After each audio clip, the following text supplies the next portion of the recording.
ಪರಿಷತ್ನಲ್ಲಿ ಮೋದಿ ದೇಶದ್ರೋಹಿ ಹೇಳಿಕೆಯ ಕೋಲಾಹಲ. ನಜೀರ್ ಅಹಮದ್ ಕ್ಷಮೆ ಕೇಳಬೇಕೆಂದು ವಿಪಕ್ಷಗಳ ಪಟ್ಟು. ಕೆಳಮನೆಯಲ್ಲಿ ಪವರ್ ಶೇರಿಂಗ್ ಗದ್ದಲ. ಡಿಸಿಎಂ ಡಿಕೆ ಶಾಸಕ ಮುನಿರತ್ನ ಬೀದಿ ದೀಪದ ಕಾಳಗ. ಈ ಸುದ್ದಿಯನ್ನು ನೋಡೋಣ ಸದನ ಗದನ ನ್ಯೂಸ್ ಟಾಕ್ನಲ್ಲಿ. ವಿಧಾನ ಪರಿಷತ್ನಲ್ಲಿ ಮೋದಿ ದೇಶದ್ರೋಹಿ ಎಂದ ಎಂಎಲ್ಸಿ ನಜೀರ್ ಅಹಮದ್ ಆಕ್ರೋಶ ವ್ಯಕ್ತಪಡಿಸಲಾಯಿತು. ನಜೀರ್ ಅಹಮದ್ ಹೇಳಿಕೆ ಖಂಡಿಸಿ ಬಿಜೆಪಿ ಪ್ರತಿಭಟನೆ ನಡೆಸಿದ್ರು. ನಜೀರ್ ಅಹಮದ್ ವಿರುದ್ಧ ಧಿಕ್ಕಾರ ಕೂಗಿದ್ರು. ಕೂಡಲೇ ದೇಶದ ಕ್ಷಮೆ ಕೇಳುವಂತೆ ವಿಪಕ್ಷಗಳು ಪಟ್ಟು ಹಿಡಿದ್ವು. ಸಿದ್ದರಾಮಯ್ಯ ಎದುರೇ ಕ್ಷಮೆಗೆ ಆಗ್ರಹಿಸಿ ಸದನದ ಬಾವಿಗೆ ಇಳಿದು ಪ್ರತಿಭಟನೆ ನಡೆಸಿತ್ತು. ಎಚ್ಚೆತ್ತ ಸಭಾಪತಿಯವರು ನಜೀರ್ ಅಹಮದ್ ಹೇಳಿಕೆ ಕಡತದಿಂದ ತೆಗೆಯುವಂತೆ ಸೂಚಿಸಿದ್ರು. ಅವ್ರಿಗೆ ಹೇಳಿದ್ದೀನಿ, ತಪ್ಪಾಗಿದೆ, ಕೇಳ್ತೀನಿ, ಕೇಳಿಲ್ಲ, ನನಗೇನು ಮಾಡೋಕ್ಕಾಗೋದಿಲ್ಲ, ಕಡತಿಯಿಂದ ತೆಗೆದಾಕ ಜವಾಬ್ದಾರಿ ತೆಗೆದಾಕಿದ್ದೀನಿ. ಪರಿಷತ್ನಲ್ಲಿ ಆಗಿದ್ದೆಲ್ಲವನ್ನ ಹೊರಗೆ ಹೇಳೋದಕ್ಕೆ ಆಗೋದಿಲ್ಲ ಅಂತ ಸಿಎಂ ಸಿದ್ದರಾಮಯ್ಯ ರಾಜಕೀಯ ಕಾರ್ಯದರ್ಶಿ ಎಂಎಲ್ಸಿ ನಜೀರ್ ಅಹಮದ್ ಹೇಳಿದ್ದಾರೆ. ವಿಧಾನಸೌಧದಲ್ಲಿ ಮಾತನಾಡಿದ ಅವರು, ವಜಾ ಮಾಡುವುದು ಬಿಡೋದು ಸಭಾಪತಿಗೆ ಬಿಟ್ಟ ವಿಚಾರ. ಸದನದಲ್ಲಿ ನೀವು ಅಂತದ್ದೇನು ಮಾತನಾಡಿಲ್ವಾ ಅಂತ ಪ್ರಶ್ನಿಸಿದ್ರು. ಏನ್ ನಡೆದಿತ್ತು ಅದನ್ನ ಹೇಳಕ್ ಸರಿಗಿಲ್ಲ. ಅದು ಸಭಾಪತಿಗೆ ಬಿಟ್ಟಿದ್ದು. ವಿಧಾನಸಭೆಯಲ್ಲಿ ನಿನ್ನೆ ರಾಜ್ಯಪಾಲರ ಭಾಷಣದ ಮೇಲಿನ ಚರ್ಚೆ ನಡೆಯಿತು. ರಾಜ್ಯಪಾಲರಿಗೆ ಬರೆದುಕೊಟ್ಟ ಭಾಷಣದಲ್ಲಿ ಗ್ರಾಮ್ಜಿ ಅಂತ ಬರೆದುಕೊಟ್ಟಿದ್ದಾರೆ. ಇವರಿಗೆ ರಾಮನ ಕಂಡ್ರೆ ಆಗಲ್ಲ ಅಂತ ಅಶೋಕ್ ಕುಟುಕಿದ್ರು. ಅಲ್ಲದೆ ಯೋಜನೆಗಳಿಗೆಲ್ಲ ನೀವು ಇಂದಿರಾ ಗಾಂಧಿ ಫ್ಯಾಮಿಲಿಯವರ ಹೆಸರನ್ನ ಇಟ್ಟಿದ್ದೀರಾ ಅಂತ ದೊಡ್ಡ ಪಟ್ಟಿಯನ್ನ ರಿಲೀಸ್ ಮಾಡಿದ್ರು. ನೀವು ಇಂದಿರಾ ಗಾಂಧಿ ಫ್ಯಾಮಿಲಿಯಲ್ಲಿ ನೀವು ಇಟ್ಟಿರೋ ಹೆಸರುಗಳು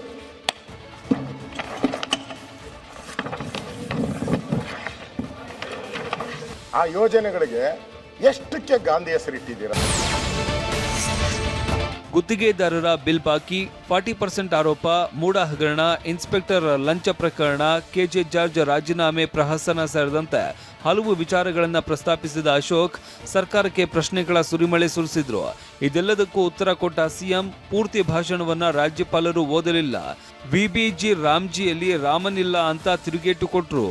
ರಾಜ್ಯಪಾಲರು ಈ ಸಾರಿ ಪೂರ್ಣ ಭಾಷಣವನ್ನು ಓದಲಿಲ್ಲ. ಮೊದಲನೇ 3 ವಾಕ್ಯಗಳನ್ನು ಓದಿದ್ರು. ಆಮೇಲೆ ಕೊನೆಯಲ್ಲಿ ಜೈ ಹಿಂದ್ ಜೈ ಕರ್ನಾಟಕ ಅಂತ ಹೇಳಿದ್ರು. ನಾವು ಜೈ ಸಂವಿಧಾನ ಅಂತ ಬರ್ಕೊಟ್ಟಿದ್ದು, ಅದನ್ನು ಓದಲಿಲ್ಲ, ಸಂವಿಧಾನ ಓದಲಿಲ್ಲ.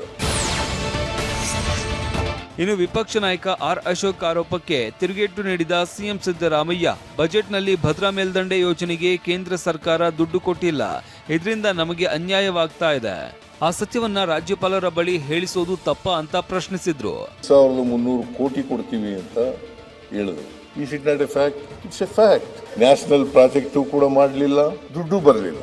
ಇದನ್ನು ಹೇಳಿದ್ರೆ ನಾವು ಕೇಂದ್ರ ಸರ್ಕಾರದ ವಿರುದ್ಧ ಮಾತಾಡೋದು. ನಾವು ಕೇಂದ್ರ ಸರ್ಕಾರ ಮಾಡಿರ್ತಕ್ಕಂಥ ಅನ್ಯಾಯವನ್ನ ಅಷ್ಟೇ ಹೇಳಿದ್ದೀವಿ. ಕೊಡ್ತೀವಿ ಅಂದಿದ್ರು, ಕೊಟ್ಟಿಲ್ಲ. Is it not A fact?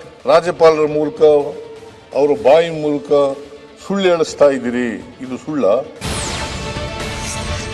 ಕರ್ನಾಟಕಕ್ಕೆ ಆಗ್ತಾ ಇರುವ ಅನ್ಯಾಯದ ಬಗ್ಗೆ ಪ್ರಧಾನಮಂತ್ರಿಗಳು ಹಣಕಾಸು ಸಚಿವರಿಗೆ ಪತ್ರ ಬರೆದಿದ್ದೇನೆ.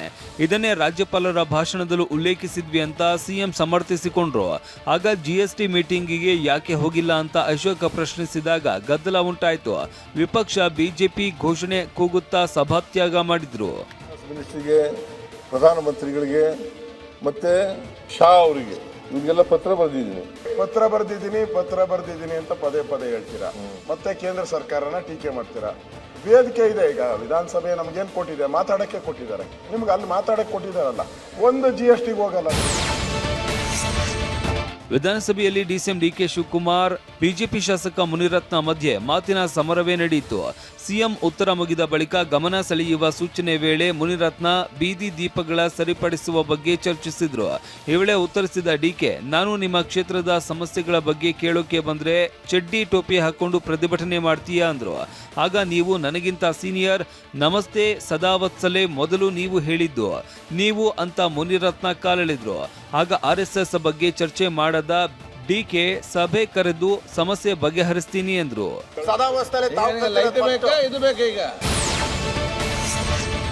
ವಿಧಾನಸಭೆಯಲ್ಲಿ ನಿನ್ನೆ ಸಿಎಂ ಸಿದ್ದರಾಮಯ್ಯ ಉತ್ತರ ನೀಡ್ತಾ ಇದ್ದಾಗಲೇ ಮದ್ಯದ ದರಗಳ ಬಗ್ಗೆ ಮಾತನಾಡಿದ್ರು. ಬೇರೆ ರಾಜ್ಯದಲ್ಲಿ ದರ ಎಷ್ಟಿದೆ ಅನ್ನೋದನ್ನ ಪ್ರಸ್ತಾಪಿಸಿದ್ರು. ಈ ವೇಳೆ ಬಿಜೆಪಿ ಸದಸ್ಯರು ನಿಮ್ಮನ್ನ ಹಲಾಹಲ ಅಂತ ಕರೆದಿದ್ದಾರೆ ಅಂತ ಸಿಎಂ ಸಿದ್ದರಾಮಯ್ಯ ಡಿಕೆಗೆ ಹೇಳಿದ್ರು. ಇದರಿಂದ ಶುರುವಾಯಿತು ನೋಡಿ ಕುರ್ಚಿ ಚರ್ಚೆ. DK ಶಿವಕುಮಾರ್ಗೂ ಜಗಳ ಇದೆ ಅಂತ. ಹಾಲು ಸಕ್ಕರೆ ಅಂತ ಹೇಳಿದೆಲ್ಲಪ್ಪ. ಇವ್ರಿಗೆ ನೀನು ನೋಡಿ, ನಿನ್ಗೆ ಹೇಳಿರೋದು ಹಾಲು ಅಂತ ನಿನ್ಗೆ ಹೇಳಿ, ನನಗೆ ಸಕ್ಕರೆ ಅಂತ ಹೇಳಿ, ಅವರು ಹಾಲು ಹಲ್ಲ ಹಾಲಾಹಲ ಅಂತ ಹೇಳಿದ್ರು. ಟೈಮ್ ಉತ್ತರ ಕೊಡ್ತದೆ ನೋಡಿ, ಇದು ಕರೆಕ್ಟ್. ಒಂದು ಮಾತಲ್ಲಿ 100 ಅರ್ಥ ದಟ್ ಈಸ್ DK ಶಿವಕುಮಾರ್. ಸಮಯ ಉತ್ತರ ಕೊಡುತ್ತೆ ಅಂತ ಡಿಕೆ ಹೇಳ್ತಾ ಇದ್ದಂತೆ ಆ ಸಮಯ ಯಾವುದು ಹೇಳಲಿ ಅಂತ ಅಶೋಕ ಹೇಳಿದ್ದಾರೆ. ಮಾತು ಮುಂದುವರಿಸಿ ಡಿಕೆ ಜೊತೆಗೆ 56 ಜನರಿದ್ದಾರೆ. ಕೆಲವರು ಬೆಳಗ್ಗೆ ಸಿಎಂ ಮನೆಯಲ್ಲಿ, ಸಂಜೆ ಡಿಕೆ ಜೊತೆ ಇರ್ತಾರೆ. ಇದು ಡಿಕೆಗೆ ಕನ್ಫ್ಯೂಸ್ ಆಗ್ಬಿಟ್ಟಿದೆ ಅಂತ ಲಾರ್ಡ್ ಉಲ್ಲೇಖಿಸಿ ಕುಟುಕಿದ್ರು. 56 ಜನ DK ಜೊತೆಗೂ ಇದಾರಂತೆ. 56. ನಾನು ಆಮೇಲೆ ಈ ಕಡೆ ಅವ್ರನ್ನ ಕೇಳಿದೆ, ಸಿದ್ದರಾಮಯ್ಯ ಕಡೆ, ಅಣ್ಣ ಅವರೆಲ್ಲ ನಮ್ಮ ಮನೆಗೆ ಬೆಳಗ್ಗೆ ಬರ್ತಾರೆ, ಸಂಜೆ ಅಲ್ಲಿ ಹೋಗ್ತಾರೆ ಅಣ್ಣ. ಮ್ಯಾನೇಜ್ ಇವಾಗ ಹೇಳಿದ್ನಲ್ಲ, ಯಾರು ನನ್ನ ಫ್ರೆಂಡು ಸಂತೋಷ್ ಲಾಡು, ಇದೇ ಕ್ಯಾಟಗಿರಿ ಸಂತೋಷ್ ಲಾಡು.